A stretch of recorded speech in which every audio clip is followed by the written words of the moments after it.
Masipag ka nga, pero mahirap ka pa rin. Tara, alamin natin kung bakit. Ito ang kwento ng masa. Ito ang lakas ng Pilipino. Ito ang Mindset Pinoy. Masipag ka. Araw-araw kang gumigising ng maaga. Kumakayod. Nag-o-overtime. Pagod. Pero bakit parang wala pa rin nangyayari? Kaibigan, ang pagyaman, hindi lang dahil sa sipag. Ito ay resulta ng mga desisyon mo sa buhay, mga habits mo, at mga paniniwala mong kinamulatan. Pero tanong, sino ba ang nagturo sa'yo ng mga iyon? Bakit ganyan ka magdesisyon? Saan ba talaga nanggagaling ang mindset mo? Hindi natin pinili kung saang pamilya tayo ipinanganak. Hindi rin natin pinili kung anong klaseng paligid ang kinalakihan natin. Pero tandaan mo to, ang nakasanayan mo sa bahay, yan ang humubog sa ugali at pananaw mo. At minsan, yan din ang dahilan kung bakit hindi ka umaasenso. Sabi nga ng isang kasabihan, kung ipinanganak kang mahirap, hindi mo kasalanan. Pero kung mamamatay kang mahirap, kasalanan mo na iyan. Madalas, naiinggit tayo sa mga batang lumaki sa mayayaman. Ang bilis nilang umasenso. At ang sinasabi ng marami, kasi mayaman kasi magulang nila.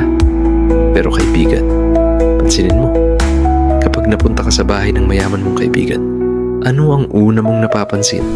Malinis, maayos, tahimik. At ang unang lumalabas sa bibig natin, syempre, mayaman sila.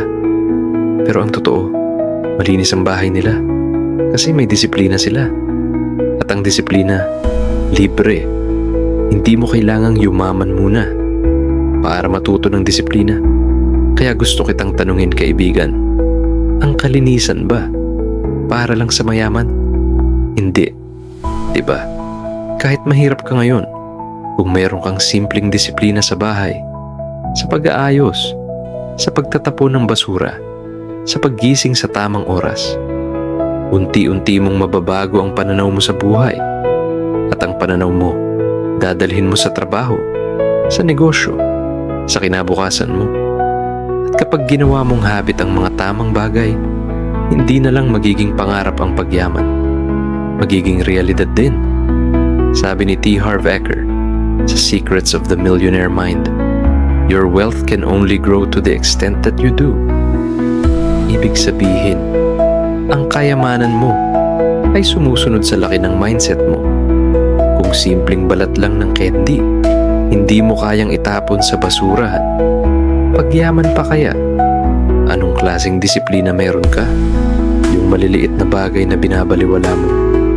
Yan ang nagiging habit mo. At ang habit mo, yung bumubuo ng kapalaran mo. Kaya tanungin mo sarili mo, anong klaseng paligid ang kinalakihan mo? Sino ang laging kasama mo? Tell me who your friends are, and I'll tell you who you are. Pero kaibigan, hindi lang literal na kaibigan yan, kundi ang kapaligiran mo, pamilya mo, kapatid mo, mga taong palagi mong kasama. Kung ang paligid mo ay magulo, walang disiplina, puro reklamo, irresponsable, ano ang chance na iba ang magiging direksyon mo? Kaya sagutin mo to. Nasaan ka ngayon? Sino ang nasa paligid mo?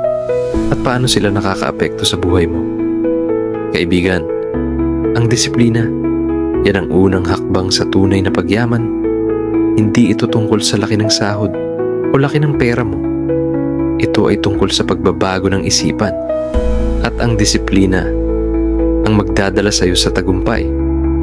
Kung gusto mong matuto kung paano baguhin ang mindset mo, subscribe ka na sa Mindset Pinoy.